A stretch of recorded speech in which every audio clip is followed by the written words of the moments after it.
Hi friends, कैसे हो? अच्छे हो ना? Myself Jignesh Nakwa, welcome to my channel engineering civil zone. तो पिछले वीडियो में हमने देखा था वन वे स्लैब के डिज़ाइन स्टेप्स कौन से हैं वो। आज के इस वीडियो में हम लोग देखने वाले हैं कि न्यूमेरिकल प्रॉब्लम्स हम वन वे स्लैब के ऊपर कैसे सॉल्व करते हैं। तो अभी तक आपने मेरे चैनल को सब्सक्राइब नहीं किया है तो जल्दी से जाओ सब्सक्राइब करो और बाजू में जो बेल आइकन है वो प्रेस करो। चलो आइए देखते हैं अभी हमको कौन सा न्यूमेरिकल दिया है वो। तो चलो आइए देखते हैं अब आज हमको कौन सा सम दिया है वो। तो हमको सम में दिया है design a slab of room size 9/3.5 metre. तो हमको जो रूम का जो साइज़ दिया है वो 9/3.5 मीटर दिया है for the following data. So following data में हमको दिया है live load 2 kilo newton per metre square, FFL मतलब फ्लोर फिनिश लोड हमको दिया है 1 kilo newton per metre square, width of support मतलब T हमको दिया है 230 mm, मॉडिफिकेशन फैक्टर हमको दिया है 1.5, use M15 concrete and mild steel, draw reinforcement details. तो हमको जो कंक्रीट लगने वाला है वो M15 दिया है और जो स्टील लगने वाला है वो माइल्ड स्टील दिया है। माइल्ड स्टील मतलब Fe250 और हमको बोला है ड्रॉ रेनफोर्समेंट डिटेल्स। तो हम लोग अभी सबसे पहले कंडीशन के हिसाब से चेक करते हैं कि ये वन वे स्लैब है, टू वे स्लैब है या फिर कैंटिलीवर स्लैब है। तो सबसे पहले हम लोग देखते हैं कि ये तो कैंटिलीवर स्लैब नहीं है। क्यों नहीं है? क्योंकि कैंटिलीवर स्लैब में क्वेश्चन में आपको क्या दिया रहता है, डिज़ाइन कैंटिलीवर स्लैब या फिर डिज़ाइन अ कैंटिलीवर छज्जा। तो ऐसा जब दिया रहता है तो क्या रहता है, वो अपना कैंटिलीवर स्लैब रहता है। लेकिन अभी इसमें ऐसा कुछ दिया नहीं है। इसका मतलब क्या है कि ये एक तो वन वे रहेगा या फिर ये टू वे रहेगा। तो ये हम लोग कैसे फाइंड आउट कर सकते हैं? तो इसके लिए एक कंडीशन है। कौन सा कंडीशन है वो? अगर आपका रेशो Ly/Lx ये जो रेशो है वो आपका रेशो अगर ग्रेटर देन 2 हो जाता है तो वो वन वे स्लैब है, और अगर ये रेशो लेस देन 2 हो जाता है तो ये आपका टू वे स्लैब है। तो चलो आइए देखते हैं अब ये कौन सा स्लैब है वो। तो अपना जो कंडीशन है Ly/Lx, so it is equal to Ly मतलब क्या? Longer dimension. अभी लॉन्गर डायमेंशन कितना है? तो लॉन्गर डायमेंशन हमारा इधर 9 है। सो 9 डिवाइड बाय Lx मतलब शॉर्टर डायमेंशन और ये अपना शॉर्टर डायमेंशन है मतलब 3.5। सो अभी हम लोग ये देखते हैं कितना आता है वो। तो इसका आंसर आ जाता है 2.57 और 2.57 मतलब ये ग्रेटर देन 2 हो गया और ग्रेटर देन 2 मतलब ये हमारा वन वे स्लैब आ गया है। तो हम लोग इधर लिखते हैं here Ly/Lx is greater than 2, hence it is one way slab. So hence it is one way slab. तो ये क्या है? अपना अभी वन वे स्लैब है। ये हमने कैसे डिसाइड किया? ये हमने रेशो के ऊपर से डिसाइड किया। तो अभी हम लोग स्टेप नंबर 1 जो अपना है वो सॉल्व करते हैं। तो स्टेप नंबर 1 है डिजाइन कॉन्स्टेंट्स।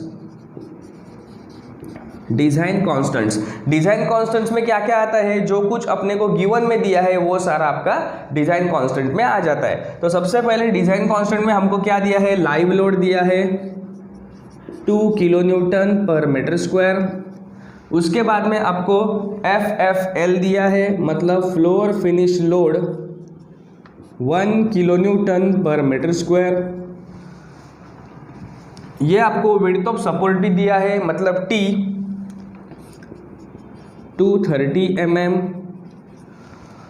बाद में मॉडिफिकेशन फैक्टर MF दिया है, modification factor 1.5, use M15 concrete मतलब कंक्रीट का ग्रेड दिया है FCK 15 न्यूटन पर mm स्क्वायर, और आपको जो स्टील दिया है वो दिया है माइल्ड स्टील मतलब FY आपको दिया है 250 न्यूटन पर mm स्क्वायर। तो इतना आपको ये डिज़ाइन कांस्टेंट में आ जाएगा। अभी हम लोग स्टेप नंबर 2 मतलब estimation of slab thickness find out करते हैं। सो अपना जो सेकेंड स्टेप है उसमें हम सॉल्व करते हैं calculate slab thickness. Calculate slab thickness. Slab thickness मतलब क्या है, इफेक्टिव डी अवेलेबल हमको फाइंड आउट करने का है, इफेक्टिव डी अवेलेबल। और इसका फॉर्मूला क्या है, span upon B V multiply by modification factor. So span upon B V multiply by modification factor, ये अपना फॉर्मूला है इफेक्टिव डेप्थ के लिए। तो स्पैन मतलब क्या, शॉर्टर डायमेंशन, और शॉर्टर डायमेंशन हमको कितना दिया है 3.5। तो मैं इधर लिखता हूँ 3.5 डिवाइड बाय बेसिक वैल्यू। तो हमारे पास टोटल 3 बेसिक वैल्यूज है, एक है 20, दूसरा है 7 और तीसरा है 26।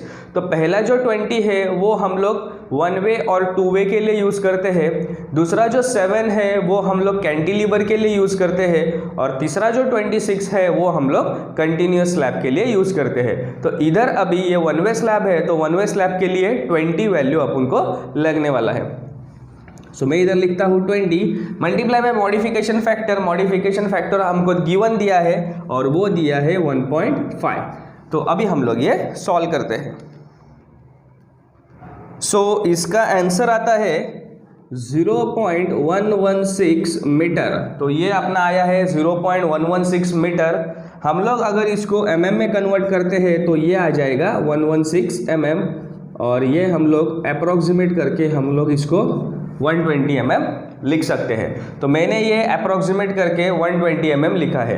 तो ये अपना आ गया इफेक्टिव डेप्थ अवेलेबल। अभी हमको ओवरऑल डेप्थ फाइंड आउट करने का है। तो ओवरऑल डेप्थ के लिए फॉर्मूला है D available, it is equal to D available plus D dash plus diameter divide by 2। अभी डी अवेलेबल तो हमने फाइंड आउट किया है, डी डैश मतलब स्लैब के लिए लगने वाला कवर। तो स्लैब के लिए कितना कवर लगता है, स्लैब के लिए as per Indian standard 20 mm का कवर लगता है। तो हम लोग इधर डी डैश मतलब कवर 20 mm यूज़ करने वाले हैं। और ये जो डायमीटर है, डायमीटर के लिए हम लोग 12 mm, 10 mm या फिर 8 mm एज्यूम कर सकते हैं। तो मैं इधर 10 mm का डायमीटर बार एज्यूम करता हूँ। तो इधर मैं लिखता हूँ assume D dash is equal to 20 mm और diameter is equal to 10 mm। तो अभी मैं ये दोनों भी वैल्यूज़ अपने फॉर्मूला में पुट करता हूँ।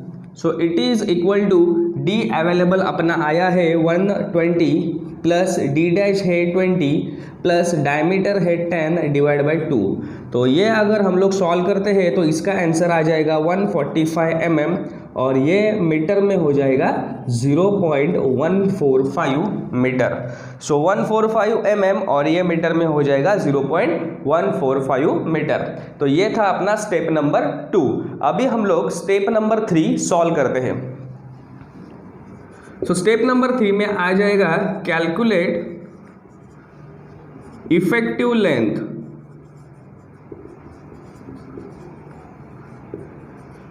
Calculate effective length. अभी इफेक्टिव लेंथ के लिए L इफेक्टिव, टोटल 2 कंडीशंस है। पहली कंडीशन है L प्लस डी और दूसरी कंडीशन है L plus T. So it is equal to L मतलब शॉर्टर डायमेंशन, और शॉर्टर डायमेंशन हमारे पास है 3.5 प्लस ये जो D है, सो D अपना कितना आया है, D आया है 120 mm, मतलब मीटर में ये कितना हो जाएगा 0.12। सो ये मीटर में हो जाएगा 0.12, और L फिर से 3.5 और थिकनेस, तो थिकनेस हमको गिवन दिया है, थिकनेस हमको दिया है 230 mm, तो वो मीटर में हो जाएगा 0.23। सो हम लोग अभी ये सॉल्व करते हैं। अगर ये पहली कंडीशन सॉल्व करेंगे तो इसका आंसर आ जाएगा 3.62, और दूसरी कंडीशन सॉल्व करते हैं तो इसका आंसर आ जाता है 3.73।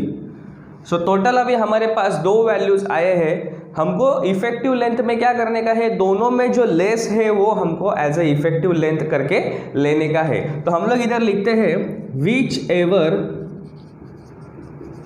इज लेस, दोनों में से जो लेस है वो अपना क्या है, इफेक्टिव लेंथ है। तो अभी दोनों में लेस कौन सा है, तो दोनों में अपना 3.62 मीटर ये हमारा लेस वैल्यू है, मतलब अपना इफेक्टिव लेंथ कितना आया है 3.62 मीटर। तो ये था अपना स्टेप नंबर 3। अभी हम लोग स्टेप नंबर 4 मतलब लोड कैलकुलेशन सॉल्व करते हैं।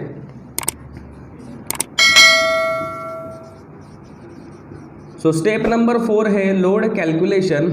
इसके लिए सबसे पहले लगने वाला है self weight of slab, self weight of slab. So इसके लिए फॉर्मूला है 1 × 1 × 25 × D अवेलेबल। तो ये उसका फॉर्मूला है। इट इज़ इक्वल टू 1 × 1 × 25 और D अवेलेबल हमने फाइंड आउट किया है सेकेंड स्टेप में 0.145, क्योंकि ये सारे वैल्यूज़ मीटर में है तो हमको इधर भी D अवेलेबल हमको मीटर में ही यूज़ करना पड़ेगा और उसका वैल्यू है 0.145। सो 0.145 अभी हम लोग ये सॉल्व करते हैं। सो इसका आंसर आ जाता है 3.625 किलो न्यूटन पर मीटर। तो ये था अपना फर्स्ट लोड, मतलब सेल्फ वेट ऑफ स्लैब। अभी सेकंड लोड देखते हैं। सेकंड लोड है अपना लाइव लोड और वो हमको दिया है 2, वो हमको गिवन में दिया है, ये देखो वो हमको गिवन में दिया है 2। तो हमको इसको सिर्फ क्या करने का है, मल्टीप्लाई बाय 1 करने का है, तो ये आ जाएगा 2 किलो न्यूटन पर मीटर। अभी तीसरा लोड देखते हैं। तीसरा लोड है FFL, मतलब फ्लोर फिनिश लोड, और ये अपन को दिया है 1, इसको भी 1 से मल्टीप्लाई करने का। So it is equal to 1 kilo newton per metre. So total हमारे पास ये 3 लोड थे, हमने तीनों के भी कैलकुलेशन सॉल्व किए हैं। अभी हम लोग टोटल लोड फाइंड आउट करते हैं। सो टोटल लोड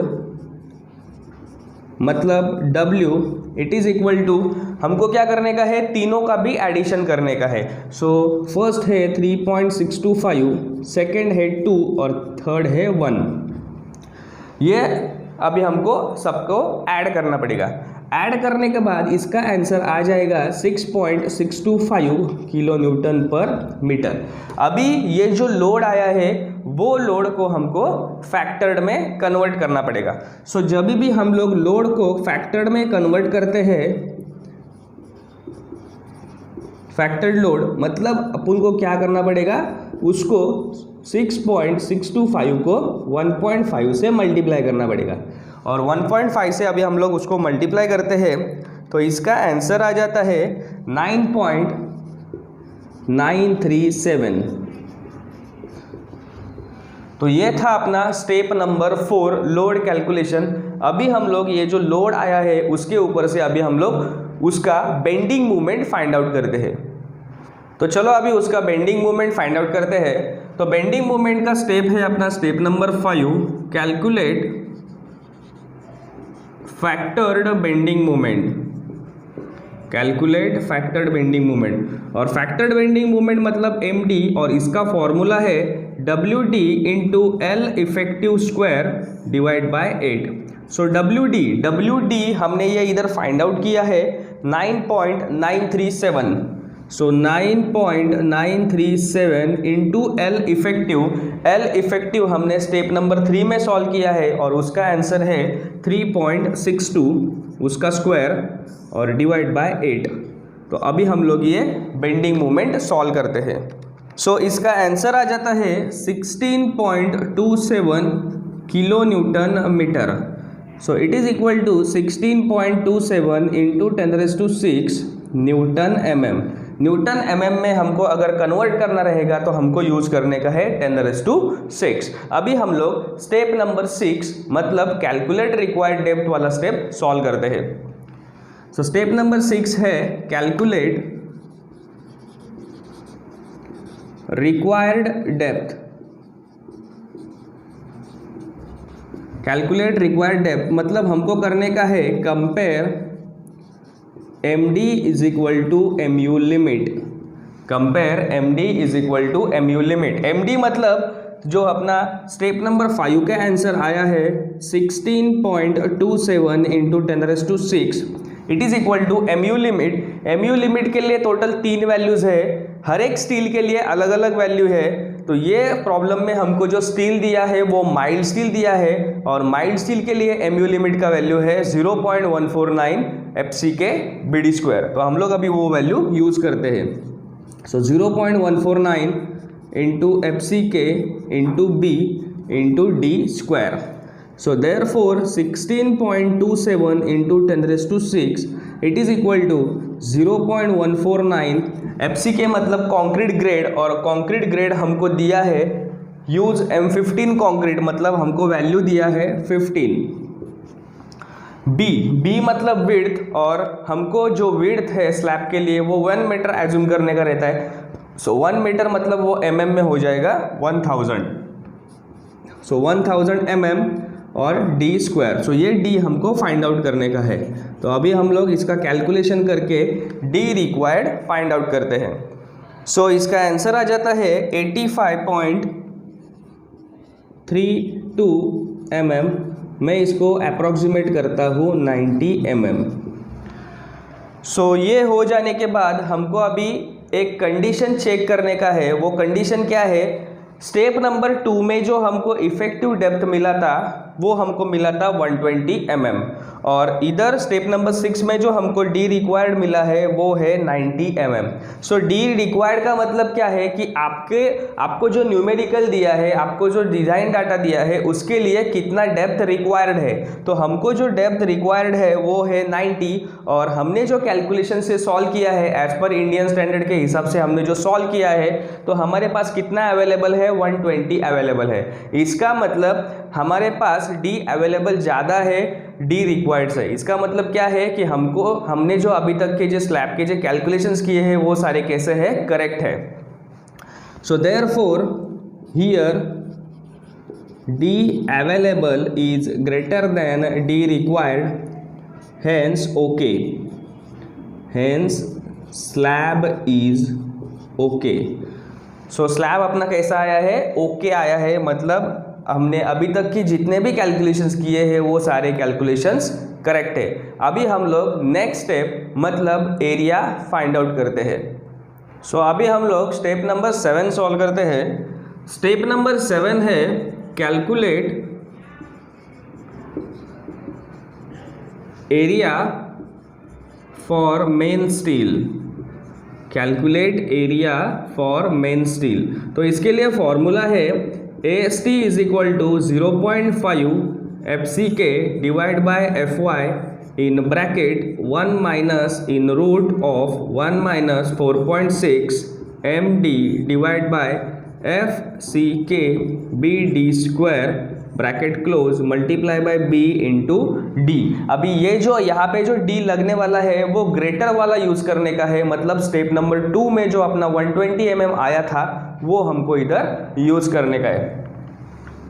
सो हम लोग अभी वैल्यूज पुट डाउन करते हैं। 0.5 FCK मतलब कंक्रीट ग्रेड, और कंक्रीट ग्रेड हमको दिया है M15 कंक्रीट मतलब FCK हमको दिया है 15, divide by FY। So FY मतलब स्टील ग्रेड, और स्टील हमको दिया है माइल्ड स्टील, माइल्ड स्टील मतलब 250, multiply by in bracket 1 minus in root 1 minus 4.6 into MD।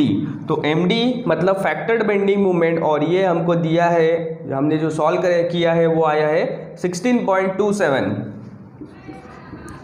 Into 10⁻⁶, divide by FCK, FCK is 15, B हमने 1000 mm एज्यूम किया है, और D जो सेकेंड स्टेप में आया था 120 स्क्वायर, और multiply by B into D। So B है 1000 और D है 120। सो अभी हम लोग ये एरिया फाइंड आउट करते हैं। सो इसका आंसर आया है 689.76 mm स्क्वायर। तो अभी हम लोग नंबर्स फाइंड आउट करते हैं। इसका मतलब कि हमको कितने नंबर ऑफ डायमीटर बार्स लगने वाले हैं वो अभी हम लोग फाइंड आउट करते हैं। तो इसके लिए हमको डायमीटर एज्यूम करना पड़ेगा।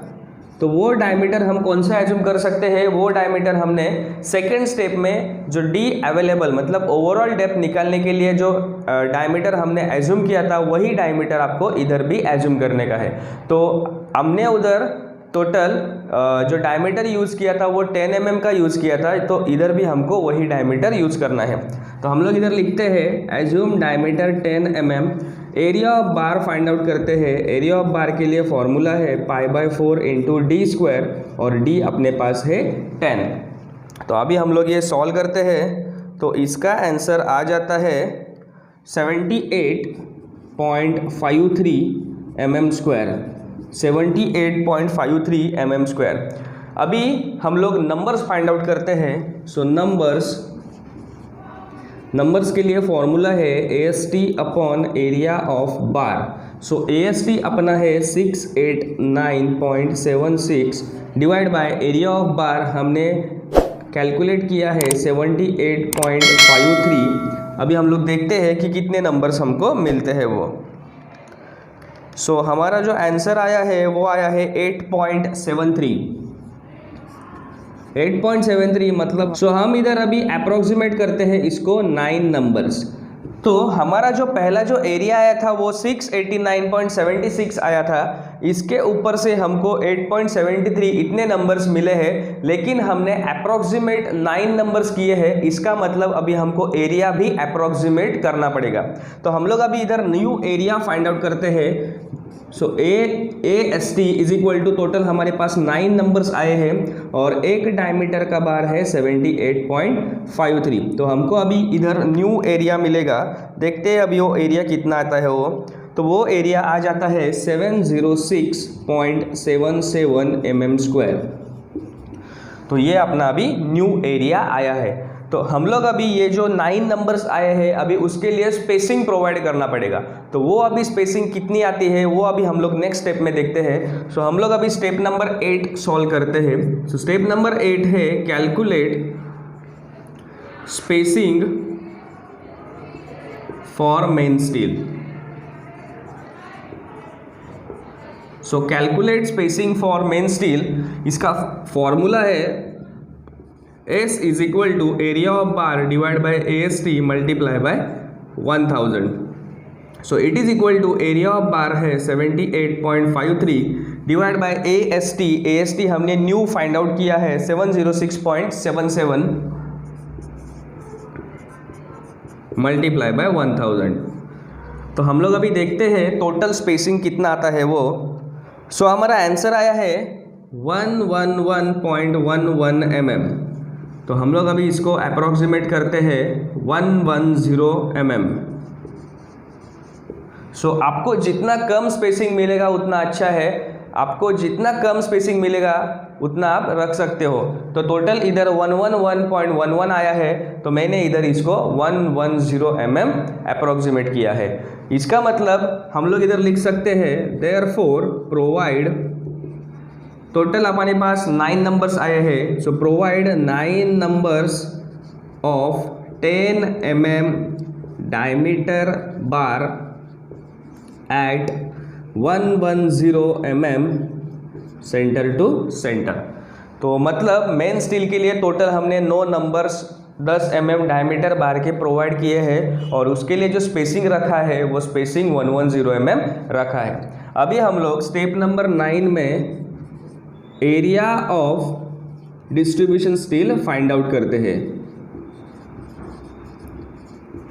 सो area of distribution steel, so इसका फॉर्मूला है ASTD is equal to 0.15 divide by 100 into B into D available.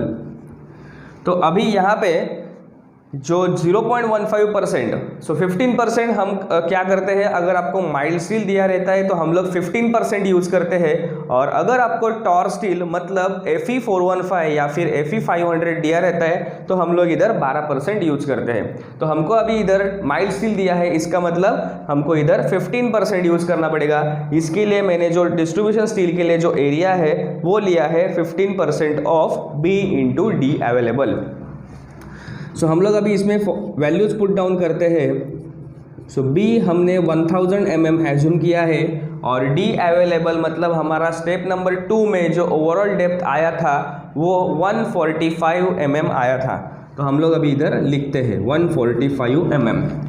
अभी हम लोग ये सॉल्व करते हैं। सो इसका आंसर आया है 217.5 mm स्क्वायर। सो इसका आंसर आया है 217.5 mm स्क्वायर। अभी हमको फिर से डिस्ट्रीब्यूशन स्टील के लिए कितने नंबर्स ऑफ बार लगने वाले हैं वो फाइंड आउट करने का है। इसके लिए अभी हमको एज्यूम डायमीटर करना पड़ेगा। तो मैं इधर डायमीटर एज्यूम करता हूँ 8 mm, और इसके लिए अभी हम एरिया फाइंड आउट करते हैं। सो π/4 × 8 स्क्वायर, और इसका एरिया आ जाएगा 50.26 mm²। सो अभी हम लोग इसका नंबर्स फाइंड आउट करते हैं। सो नंबर्स के लिए फॉर्मूला है ASTD divide by area of bar. ASTD आया है 217.5 डिवाइड बाय एरिया ऑफ बार आया है 50.26। अभी हम लोग ये सॉल्व करते हैं और देखते हैं कि कितने नंबर्स हमको मिलते हैं वो। सो हमको टोटल मिले हैं 4.32 नंबर्स। इसका मतलब हम इसको अप्रॉक्सीमेट करते हैं 5 नंबर्स, और हमने अभी इधर 5 नंबर्स अप्रॉक्सीमेट किए हैं। इसका मतलब हमको अभी अप्रॉक्सीमेट एरिया भी फाइंड आउट करना पड़ेगा। सो टोटल अप्रॉक्सीमेट एरिया मतलब ASTD it is equal to total 5 numbers आए हैं और एक का एरिया है 50.26। सो अभी देखते हैं कितना आता है वो। तो हमारा जो एरिया आया है वो आया है 251.3 mm²। सो ये था स्टेप नंबर 9। अभी हमको स्टेप नंबर 10 में ये जो 5 नंबर्स आए हैं इसके लिए स्पेसिंग प्रोवाइड करना है, तो वो स्टेप अभी हम लोग सॉल्व करते हैं। सो अभी हम लोग स्टेप नंबर 10 सॉल्व करते हैं। सो स्टेप नंबर 10 है हमारा calculate spacing for distribution steel.